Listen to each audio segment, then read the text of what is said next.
Hey friends, welcome to today's video. Today we're hanging out and I'm answering your questions. I asked on Instagram a few weeks ago to submit your questions and I said nothing is off limits, ask anything you want. And I got quite a submission of questions and I want to say that thank you. Thank you all for just being kind and thoughtful and respectful. Sometimes when you throw something out there like nothing's off limits or ask away, sometimes you get questions that are like, but everything that I got was just kind and genuine and thank you for that. You guys are awesome. I'm gonna probably not answer a whole lot of makeup questions here just because I'm gonna use those for ideas for future videos because I wanted this to be a little more personal. I wanted this to be an opportunity for me to kind of open up with you guys and share a little bit more about me and my life and who I am outside of sitting here talking about beauty products. So let's go ahead and get started. Okay, we're gonna start off with an easy one. What is your age? So I'm 40 years old. I turned 40 this January. Yeah, 40 years old. And I'm so I was really excited about turning 40. It's such a big milestone. And I think that, there's this idea out there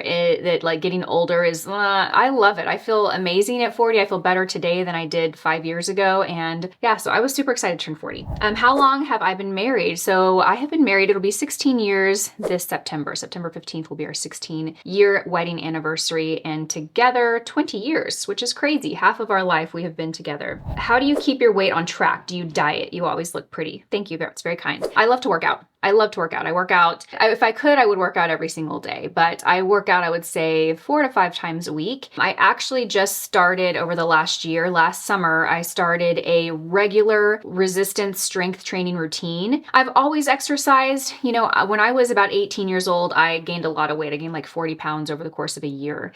And I started going to an all-women's gym. I think I was like 19 years old when I started going to this all-women's gym.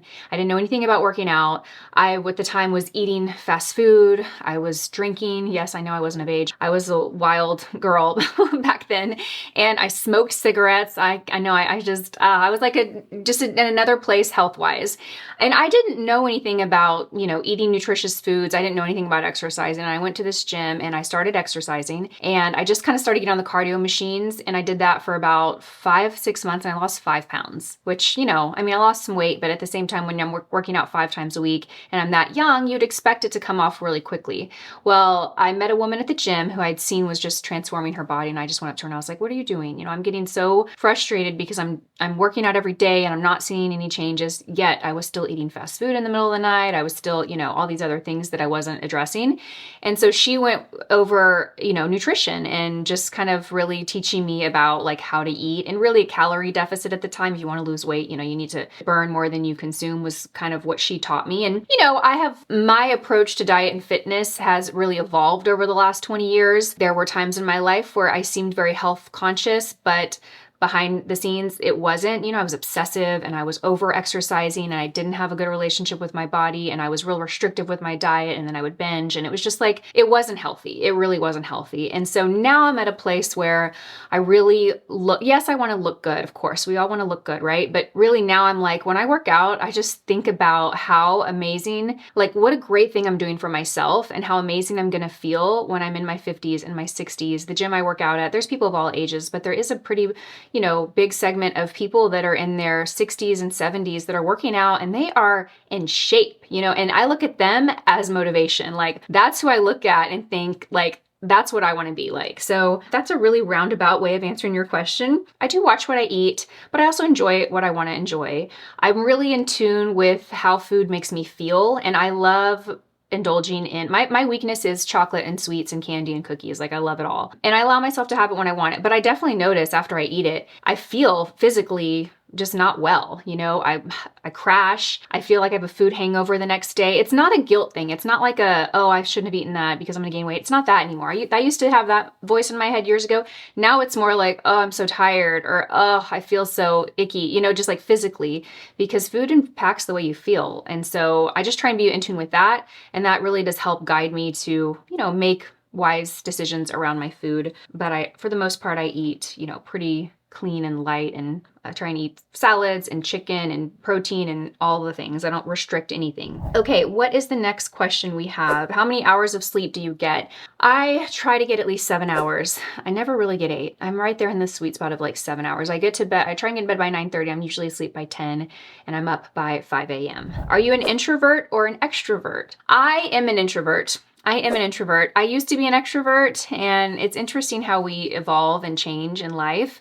I used to really love being out and social and, you know, being kind of the life of the party, as you could say. But now these days, I really just want to be home or with socializing with like small groups of people that I have a really like authentic connection to. It's very exhausting to me to be in an environment where there's a lot of people and I don't know anyone. And while I do enjoy meeting new people and talking and, you know, learning about new people, I don't really love like the small talk stuff anymore. So it's just, I try and be really selective of how many things I say yes to that would put me in situations like that. You know what I mean? And also too, like doing all of that usually takes away from time with the kids. And so I'm really selective with my time. I really thrive. I love being home. I just want to be home. I am an introvert for sure these days. Okay, the next question. Okay, this was interesting. I got 2 questions about my parents. Someone asked if my parents live nearby, and then someone asked why I don't mention my parents. And I'm always mentioning my in-laws. So my parents do live here. My dad they both live here in Austin. They were divorced, they're not together. My mom lives about 20 minutes away, and my dad lives about 30 minutes away. And great relationship with my parents. I don't see them as much as we see Paul's parents because Paul's parents live literally off they live I don't know, 5-10 minutes away from us. And his sister and his brother live on, so there's this main road in Austin, like one of the main roads, and we all live off of it. So his sister lives here, we live here, his parents live here, and his brother lives there. And so we get together a lot. They have kids that are my kids' age, they're cousins. So they're really close. And Paul's family just is a really close family. You guys know, if you've been following me for a while, they do this annual family meeting where we all meet and we talk about our goals and reflections from the year before and kind of our vision for the year that we're in and ahead.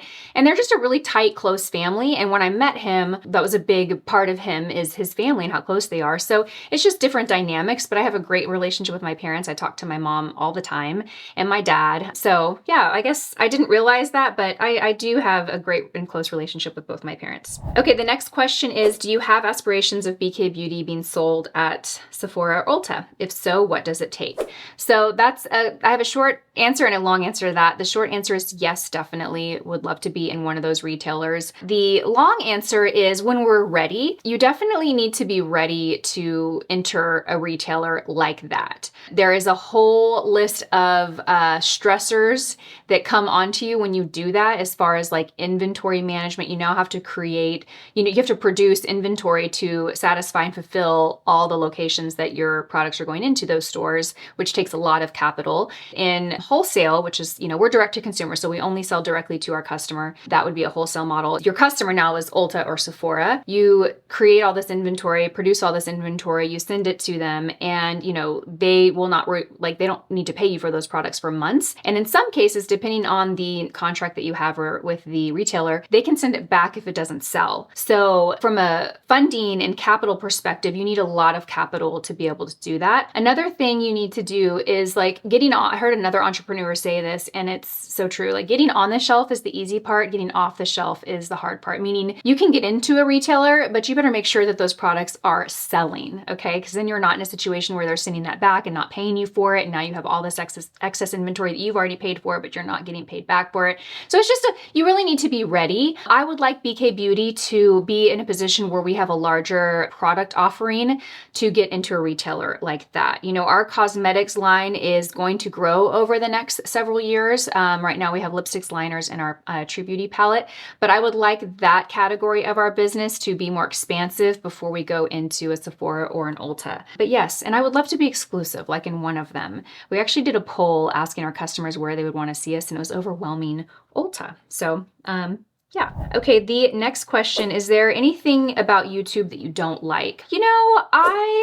I would say, of course, I guess I wouldn't be being honest if I said, no, everything's great and I love it. I've been doing YouTube for 9 years right now. 9 years, that's a long time. It's a long time to talk about makeup and beauty products twice, 2 to 3 videos a week for 9 years, right? And I've definitely evolved from when I started YouTube to where I am today. When I started, I was 31, I guess. Yeah, I was 31. And I was a young mom. I had young kids, is what I mean. My kids were really young. I had Brooklyn, who was 2.5, and I was actually pregnant with Kate when my first video went up. It was in May and she was born in July. And I was obsessed with makeup. I loved it. I'd go to Sephora and I couldn't control myself. I'd spend hundreds of dollars when I didn't have hundreds of dollars to spend on makeup, but I was obsessed. And as I've grown and evolved and I've changed as a human being, as a mother, as a woman, my life has changed. Now I have this business. I still love makeup in but in different ways. I love teaching practical tips about makeup. I've never really been one to like jump on the, feeling the need to review every new item before it comes out. I think that doing that, I could have probably had a lot of growth quicker, always buying and sharing the newest, hottest release, but that just wasn't like my passion. And it's kind of, it's definitely not my passion today. I love teaching makeup. So, I would say the challenging part is just continuing to be inspired and create content that I enjoy creating, that I also think is useful and valuable. Of course, the easiest answer to that is like the mean comments, but I don't really get much of them at all. I get a very select few of them. And these days it's just an instant removal and like hide that user from my channel. When people leave me mean comments, I don't even give it the energy. I used to get all like torn up about it and like, oh, how could they say that? And I would like think in my head, what do I want to reply to that person? And I'm at the point now where I'm like, I just am not giving any of my energy to that. And even any of that energy is not welcome on my channel. So I just hide that user so they can't leave comments on my channel anymore. So those don't really get to me. But overall, YouTube has been one of the biggest blessings in my life. It has opened a lot of doors for me. It has definitely, without YouTube, without you guys watching my videos, I would not be living a dream. That I really feel like my life is a dream. I get to do something I love. I have the flexibility and freedom to be with my family. I feel like I'm just so grateful for that. So there's nothing that I would trade for that. And I no complaints. How many hours do you work per week? This answer changes depending on the week. And my work is kind of segmented. Like I start my days with a workout. I get home from that and I get ready for my day. I'm usually ready about 9 a.m. to start working. And I try and work like heads down, really focused between that 9 and 2 p.m. hour, because at 2 p.m. I need to kind of wind down because I like to pick my kids up from school every day. That might change. We're moving into a new office and it's going to be a little further of a drive. And I might need to get a little help 2 days a week or so with picking the kids up. But right now I'm working like 9 to 2 focused hours. And then I pick up the kids and then it's, the next couple of hours are really focused on family and kids and driving them to activities and this, that. In the evenings, I usually work for about another hour or so. And then I'm always working on the weekends too. I would say 1 or 2 Sundays a month, I'm always filming videos because the following week I can't get it done. I'm always doing work on the weekends. So I would say I work, a full-time schedule, but it's definitely segmented up. And I'm grateful for that. I'm grateful that I have that option and that flexibility. Sometimes I was having this conversation with a friend the other day on a walk. I was like, I do have this voice in my head sometimes where I'm like, there's a little bit of guilt that I have when I leave the office at 2, because I'm like, oh, it's so early, but then I'm like, Lisa, like I spent many years working 70 hours a week, to kind of get where I'm at today. Like I had a full-time job. I did wedding makeup on the weekends. I literally worked 7 days a week. Then I had kids and I was working outside of the home, 3 days a week, full-time days. And then I was also doing YouTube so it's like all of that groundwork that I did I wasn't realizing at the time, but now I realize like all of that years ago has really kind of set me up to have this freedom and flexibility. And I remind myself not to feel guilty for that. I'm really at a stage in my life where I'm just trying to kind of tune into that voice. Whenever I have that voice of like, oh, you should do this, you should do this. I'm like, should I? Because I believe that we should look inside where our priorities are, what our values are and align with that. So right now I'm very blessed to have that flexibility, to be able to do that. And that's my priority right now, is just being able to pick up the kids and do all of that. That might shift, I might need some help and I might find myself working more of a 9 to 5 in the coming months. But I just want to stay in tune with my well-being and what's really aligning with my priorities. That was a really long answer and I'm sorry. Okay, let's see the next question. Okay, so someone asked the least thing that repels you from people. I was a little confused on this question, but I think the way I'm interpreting it is like, what is something that repels me from people, maybe? And I think one thing that really turns me off when I meet someone is when they talk are gossiping, when they're talking about other people in a negative light. And sometimes it's very obvious, like sometimes people are really like nasty gossipers, and sometimes it's like these subtle things. They just kind of plant these little seeds of about other people, like, oh, so-and-so, I hope they're okay, or oh, you know, and I'm kind of like, I don't know about that. To me, that's a red flag. And that's probably something that turns me off when people are gossipy or talk about other people.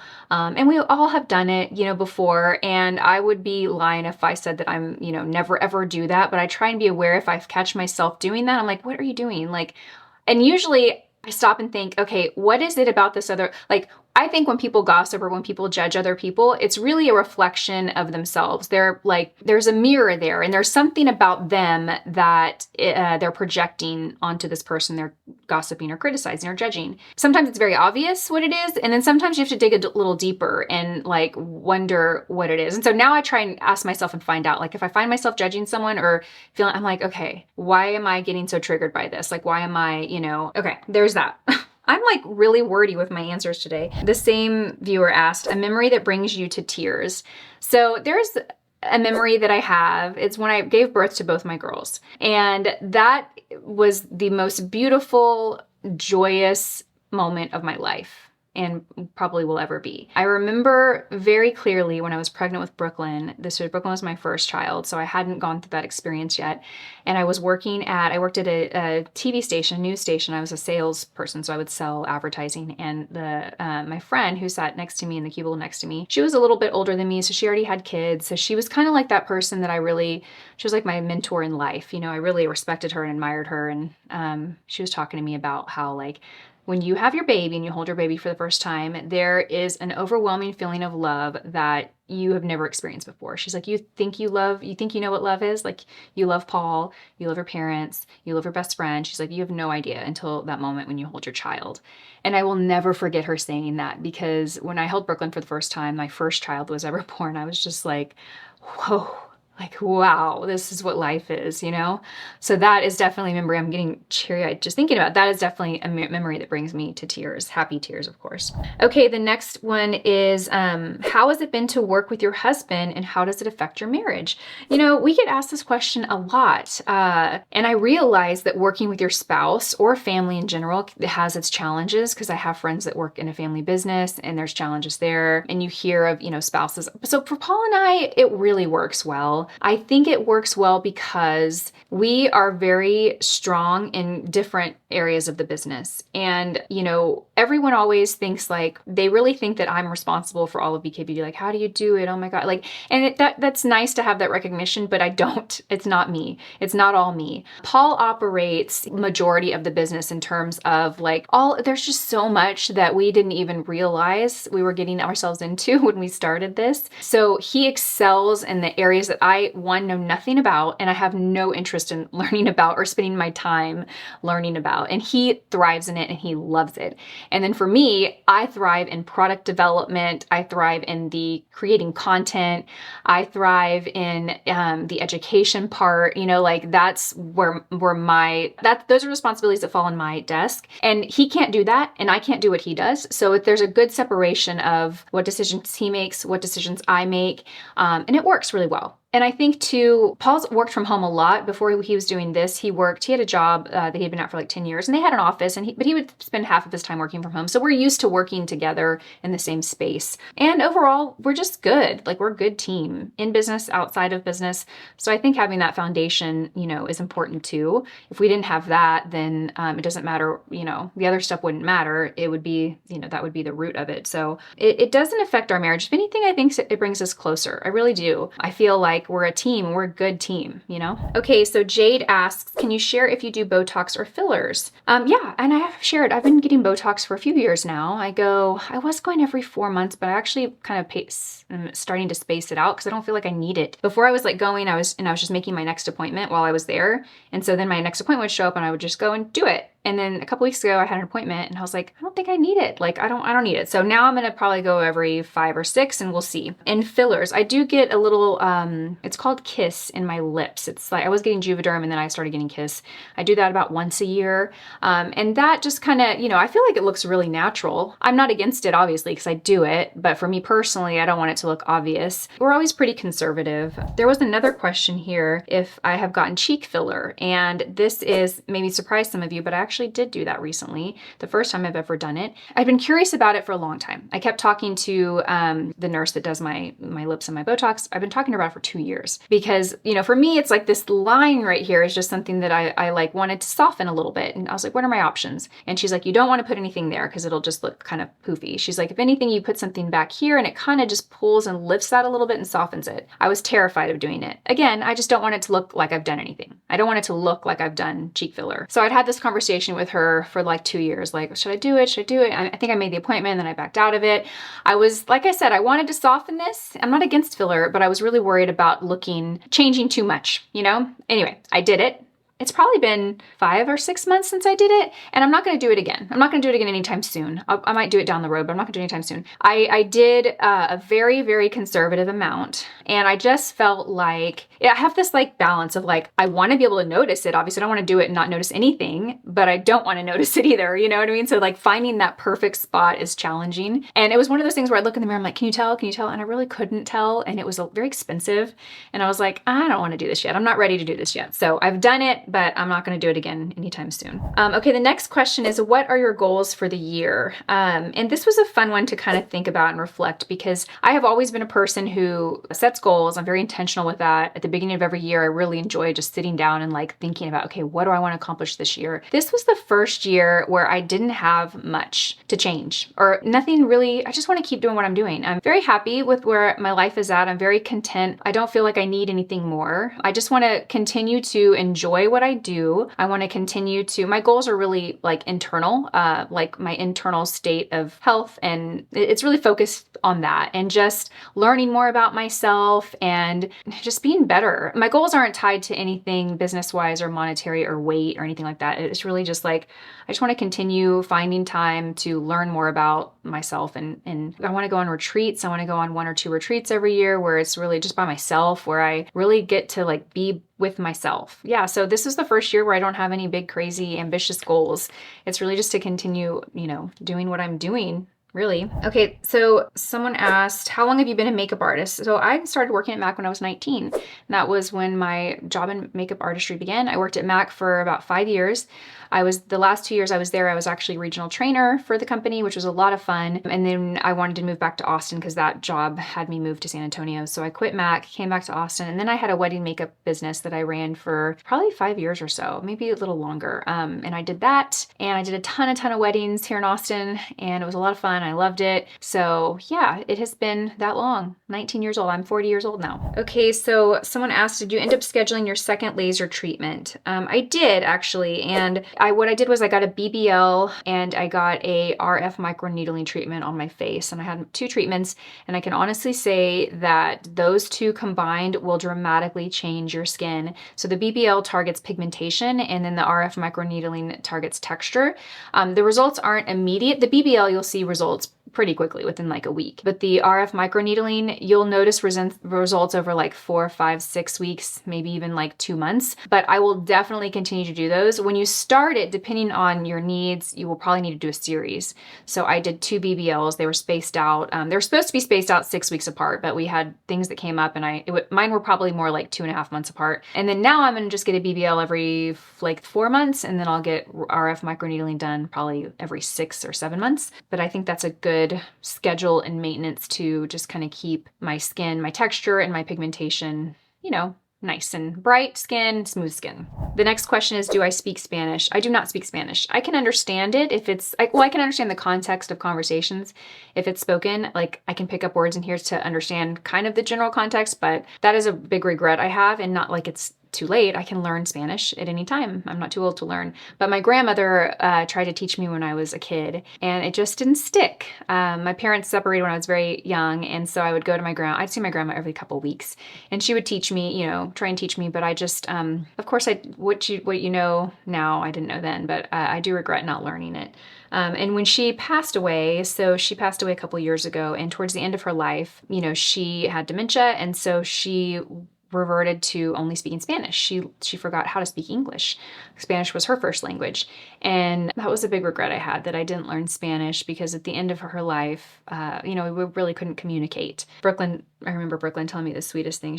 We called my grandmother Sita. That was what we called her. And she said that Brooklyn was like, I want to learn Spanish, Mom, so I can speak to Sita. And Brooklyn would have been like 6 years old at the time. Very sweet. Okay, so then I have another question. Did you attend Hoffman Institute in person or online? So I attended Hoffman in person last January, so January of 2022. If you're not familiar, the Hoffman process is a 7-day personal growth retreat. It is really focused on identifying all your negative patterns and making the connection of where in your childhood you learned those. We all are subconsciously programmed when we are children by our parents, our caregivers, adults that have a lot of influence in us when we're very young, and we pick up these negative patterns. Everybody does. Even if you had the most doting, loving, perfect parents, you pick up negative patterns from them. It's just a thing. And it's not like I have a great relationship with my parents, like I said, but as we grow and we're wanting to learn more about ourselves, we have these thoughts about the way life is, or the way we are, and they really can be traced back to our childhood. And so this process is all about identifying those, learning where you learn them, and then learning how to unprogram those if they're not serving you in your life today. And that process was literally life-changing. That is another thing that brings me to tears if I talk about it too much for too long. I tell people the best way to describe it was the greatest gift I could ever give myself, was going on that retreat. I'm actually going back next month. I'm going back at the end of April for a 3-day follow-up retreat. So once you do the 7-day, then you can go and do graduate work. So I'm going back at the end of April to that. And it needed to be in person. It really did, for that type of experience. I could not have had the same experience if I did it online. Really, really, really amazing and beautiful. And I was talking to a friend about this the other day, same friend, on a walk the other day, she's like, well, what do you notice is different about you today? And I was like, well, there's a lot of things, but I think I just feel like I am better. I'm really able to really connect with people. I'm able to connect with myself, which allows me to authentically connect with other people. And, before, like I said, I was really an extrovert and I was really social and I loved being social, but I wasn't really truly connecting with people. I was, in my head, in a conversation with someone in my head, and I was trying to get that person to like me or get that person's approval subconsciously. I mean, I wasn't thinking, oh, I need this person to like me. No, it was subconscious, but I wasn't I wasn't really truly myself. I was kind of morphing into being who I needed to be to get someone's approval. And where did I learn that? Well, I learned that in childhood, that's a whole nother story. But, so now today, I feel like I can sit there with someone and I can really just be comfortable being myself. I don't have this internal anxiety of trying to get them to like me, or trying to get, what can I say that will impress them or get them to get their approval, or what, I don't know. It's just, I can comfortably just be. I can just be, which is really a gift and very beautiful. And that's one of the biggest things. There's a whole lot of other things I took away from that process, but that is one thing. That's the biggest shift. And even Paul tells me that. He's like, yeah, you just have a very calm presence to you. You don't feel like this uncomfortable, like you're putting on a show. And we all do it, I am. And I don't know, there's a lot of peace that comes with that. So what do you think the next 10 years will be like for BK Beauty? Well, hopefully we'll be in a retailer by then. And I don't know, I love what we do. I love having the connection that we have with our customers and being direct to consumer. I feel like once you are in retail, and again, we'll be there one day, but you lose control. You don't really have that direct connection to your customer. I mean, we'll still sell on our website, so we'll still have direct customers, but you don't have so much control over that experience. I love the experience that we're able to give to people, but over the next 10 years, honestly, I don't know. I mean, I would love for our business to continue to grow, but I'm also if things just stayed where they're at right now, I would be very happy with that. I don't want to sound unambitious here, but I don't need anything more. I don't need anything more. I feel like life is very fulfilling and I'm very happy, and I'm happy in business. I'm happy at home. I'm very happy. And I just don't really feel like I need the next thing for happiness. So does that answer your question? I don't know. Paul would have a different answer. Paul wants to grow the business and he's more business marketing mindset.